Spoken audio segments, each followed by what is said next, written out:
why and how I did this in my business was this.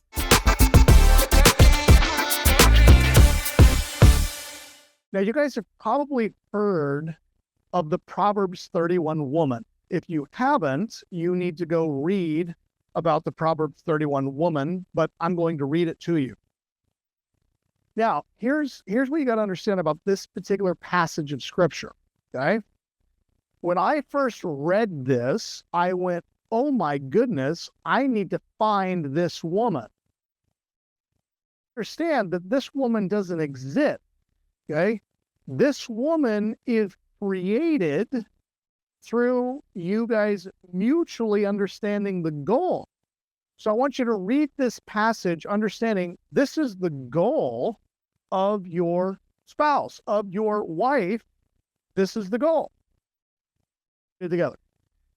If you can find a truly good wife, she is worth more than precious gems. Her husband can trust her, and she will richly satisfy his needs.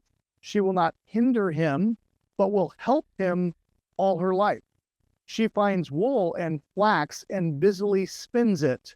She buys imported foods brought by ship from distant ports. She gets up before dawn to prepare breakfast for her household and plans the day's work for her servant girls. She goes out to inspect a field and she buys it. With her own hands, she plants a vineyard. She is energetic, a hard worker, and watches for bargains. She works far into the night. She sows for the poor and generously helps those in need. She has no fear of winter for her household, for she has made warm clothes, all of them. She also upholsters with finest tapestry. Her own clothing is beautifully made, a purple gown of pure linen. Her husband is well known, for he sits in the council chamber with the other civic leaders. She makes belted linen garments to sell to the merchants. She is a woman of strength and dignity and has no fear of old age. When she speaks, her words are wise, and kindness is the rule for everything she says. She watches carefully all that goes on throughout her household and is never lazy. Her children stand and bless her. So does her husband. He praises her with these words. There are many fine women in the world, but you are the best of all. Charm can be deceptive and beauty doesn't last, but a woman who fears and reverences God shall be greatly praised. Praise her for the many fine things that she does.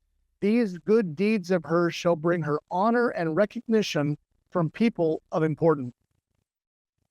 Now, as you guys read through that, you're thinking one of two things.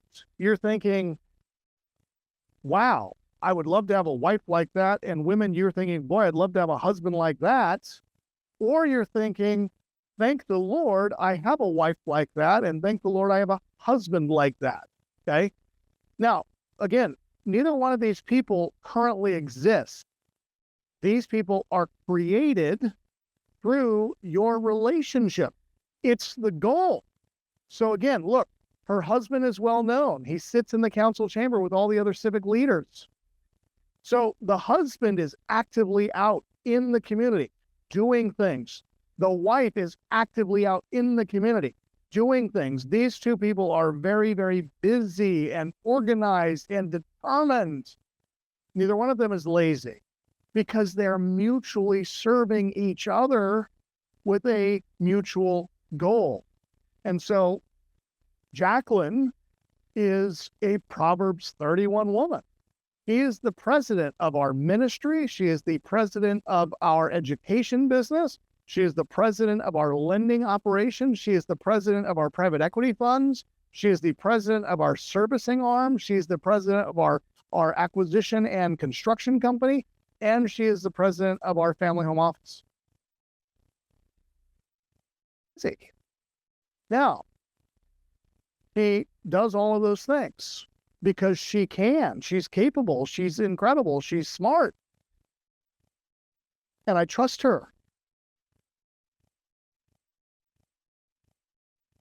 Do you trust your spouse to be all of those things and to do all of those things? If not, why not? And spouse, if you have done something to create distrust. You got to understand, guys, Proverbs 31 is the goal. So why are we not achieving the goal? What's going on that we haven't achieved the goal, either for you as the husband in the relationship or for you as the wife in the relationship? If this is what God says, if this is what the Bible says it should look like, the question is, why doesn't it?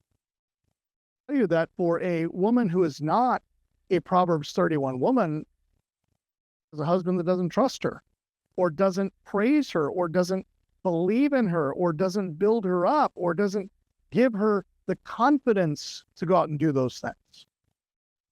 And conversely, women, I mean, you can be so disrespectful of your husband that they become idle.